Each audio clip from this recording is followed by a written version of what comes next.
కావాలని పెడుతున్నాను బస్ ఆగం చేయలేదు.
గ్రామాన్ని ఏ విధంగా డెవలప్ చేద్దామని అనుకుంటున్నామో దాన్ని ఎక్స్ప్లెయిన్ చేసి దాని ప్రకారం అంటే మీరు ఎలక్షన్ సంబంధించి ఓట్లు ఏమని అడగాల, ఆ రకంగా మీరు కూడా ఓటింగ్లో పాల్గొంటేనే మీ గ్రామాభివృద్ధి అనేది జరుగుతుంది. కాబట్టి ఈ విషయాలన్నీ కూడా దృష్టిలో పెట్టుకోండి.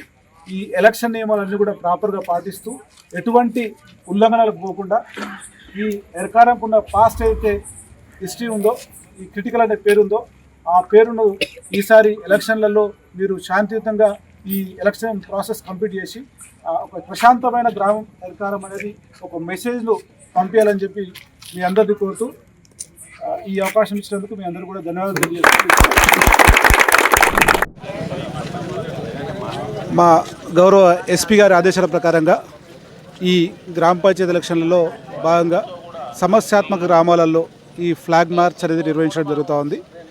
దానిలో భాగంగానే ఈరోజు ఎర్కారం గ్రామంలో మా సర్కిల్ సిబ్బందితోటి మా 4 ఎస్ఐలు, ఒక 50 మంది ఫోర్సు అండ్ మేమందరం కూడా ఈరోజు ఫ్లాగ్ మార్చ్ నిర్వహించడం జరిగింది.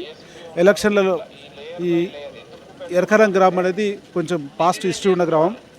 ఈ సంవత్సరం ఏవైతే ఎలక్షన్లు వచ్చినాయో ఈ ఎలక్షన్లలో ఎటువంటి ఇష్యూస్ రాకుండా శాంతియుత వాతావరణంలో ఎలక్షన్లు చేసుకోవాలని చెప్పి ప్రజలకు వివరించడం జరిగింది. అదేవిధంగా ఈ ఎలక్షన్లో కాంటెస్ట్ చేసే అభ్యర్థులు కూడా ఎటువంటి ప్రలోభాలకు గురి చేయకుండా, ఓటర్లని భయపెట్టకుండా ఒక ప్రజాస్వామ్య పద్ధతిలో ఎలక్షన్లు చేసుకోవాలని చెప్పి సూచించడం జరిగింది. అదేవిధంగా ఈ ఎవరైతే ఓటు వేసే వాళ్ళు ఉంటారో వాళ్ళు కూడా ఆలోచించి ఒక ప్రజాస్వామ్య పద్ధతిలో వాళ్ళు ఓటు హక్కును వినియోగించుకొని వాళ్ళ గ్రామాభివృద్ధికి ఎవరైతే తోడ్పాటు పడతారో వాళ్ళకు ఓటు వేసి గెలిపించుకోవాలని చెప్పి, అదేవిధంగా గెలిచిన తర్వాత విజయోత్సవ ర్యాలీలు కానీ ఇంకా ఇతరత్ర కార్యక్రమాలను చేపట్టకుండా సంయమనం పాటించాలని చెప్పి కూడా వివరించడం జరిగింది. ఈ ఎర్కారం గ్రామంలో కూడా ఒక పటిష్టమైన బందోబస్తును ఏర్పాటు చేసుకొని శాంతియుత వాతావరణంలో ఎలక్షన్ జరిగే విధంగా కూడా మేము బందోబస్తు ఏర్పాటు చేయడం జరిగింది.